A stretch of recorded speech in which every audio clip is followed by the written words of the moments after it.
Assalamualaikum warahmatullahi wabarakatuh. Alhamdulillah saya berada di Yayasan Al Salih Iskandar yang mendirikan SD, SMP, SMA plus Intan Al Salih. Ada beberapa pertanyaan yang nyampe kepada saya, bagaimana Kang katanya kalau mendirikan sebuah yayasan atau lembaga pendidikan. Maka yang pertama kita siapkan dulu mentalnya itu adalah mental tangguh. Bagaimana hidup ini kan pilihan antara sukses dan tidak sukses. Bagaimana untuk sukses? Nah, syarat-syarat yang disiapkan oleh semua orang, baik para mahasiswa yang akan lulus, para pelajar, sebetulnya mudah, tidak gampang, ada di Depdikbud, di Dinas Pendidikan. Kemudian punya lahan, punya sarana prasarana, tanah, kemudian punya gedung. Nah, itu syarat-syarat fisik. Tapi syarat-syarat non fisik yang lebih penting itu adalah punya SDM. Siapa yang ngurus kurikulum, kemudian juga siapa yang ngurus siswa, siapa yang ngurus untuk marketing pendidikan. Karena ada 8 standar yang diperlakukan oleh pemerintah minimal. Tapi yang paling penting itu adalah bisa dibaca di mana-mana. Yang paling penting itu pengalaman saya adalah bagaimana menyiapkan diri dan keluarga beserta teman-teman. Pertama, menyiapkan diri. Kalau saya dari dulu punya cita-cita memang tidak ingin bekerja pada orang lain bekerja pada kita. Kemudian tidak ingin digaji orang lain, biar kita menggaji orang lain.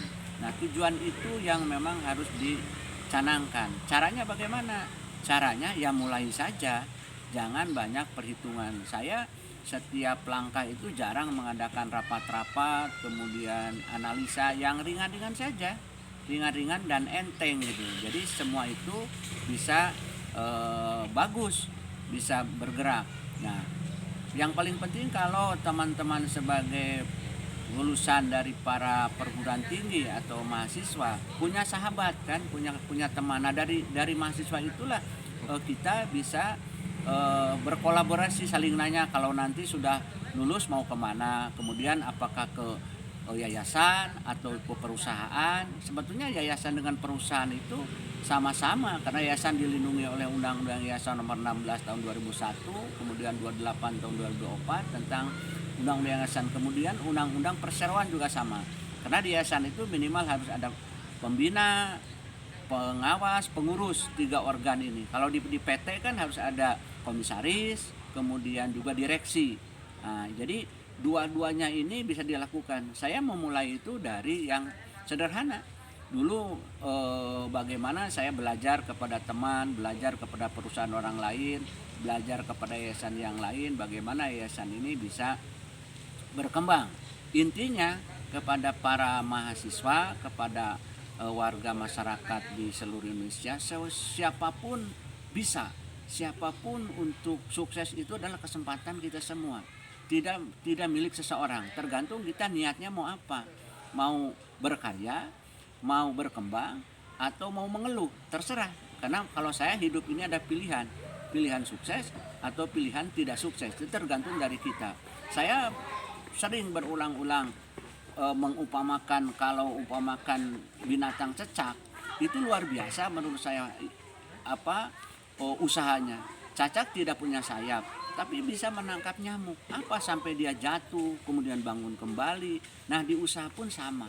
Bahkan yang paling harus dirubah mungkin pola pikir kita semua, jangan ujug-ujug ingin sukses, tapi harus mau orang itu adalah mengikuti proses. Seperti kelahiran, kita dilahirkan oleh ibu kita masing-masing dengan bapak kita masing-masing, tidak langsung janggotan kan, tidak langsung berkumis, tapi prosesnya dari perkawinan, kemudian saling taksir, kemudian hubungan suami istri, kemudian ibu juga mengandung, kemudian melahirkan, 1 tahun bagaimana, 2 tahun bagaimana, sampai besar. Nah, rata-rata kita ingin segera sukses. Nah, kesuksesan itu sebetulnya bukan suatu angan-angan, bukan suatu mimpi, tapi harus mengikuti proses. Orang yang mengikuti proses insya Allah akan baik, akan maju. Tapi orang yang tiba-tiba ingin sukses belum tentu. Nah, oleh karena itu kuatkan keimanan kita, kuatkan tekad kita, kuatkan kejujuran kita, kuatkan motivasi kita,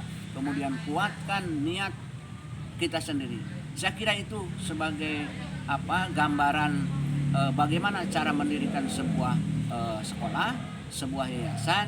Maka harus betul-betul meyakini bahwa di yayasan ini ada 3 peluang. Yang satu adalah kita mengambilkan ilmu yang dimanfaatkan, itu akan dibawa ke akhirat, yaitu apakah jadi guru, apakah jadi tata usaha, itu ilmu yang dimanfaatkan.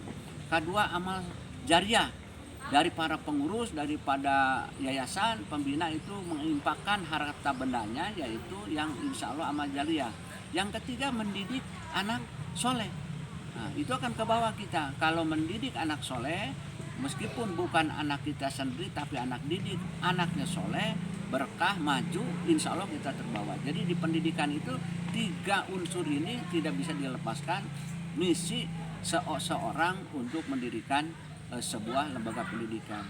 Saya kira demikian sebagai gambaran sharing, mungkin ada manfaat bagi para bangsa Indonesia ini. Sekian, wassalamualaikum warahmatullahi wabarakatuh.